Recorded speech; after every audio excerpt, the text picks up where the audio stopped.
Hello guys, this is me, Binibini TV Called Vlog. For today's video, magluluto nga tayo ng banana Q. Babalatan muna natin yan guys, tapos pakabalat natin tsaka natin lulutuin.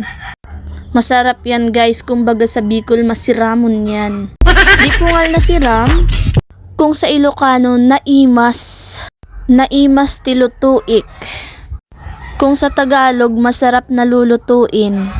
So, yun nga guys, lulutuin nga natin yan. Babalatan muna natin. Tama na ang puro translate, ha. Mag-ubak na nga ni sana. Intindihin nyo na lang guys ang aking pananalita dahil remix yan. So, yun nga guys, di pa tayo matapos-tapos magbalat nitong saba na to.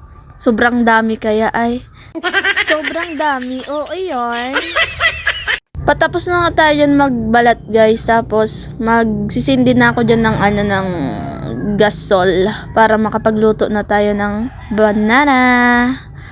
Tapos gre-ready na tayo dyan ng mantika. Papainitin muna natin yan bago isasalang yung saba. Kapag nag golden brown na yan guys, okay na yan. Pwede na natin yan hanguin.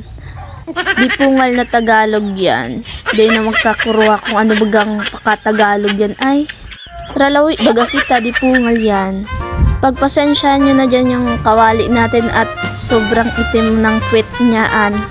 Negro na ang kawali ay. Luto na nga ang banana Q natin guys, tapos may kape pa ay pagkakasarap. So yun lang nga guys, paki-like, share and follow. Thank you for watching.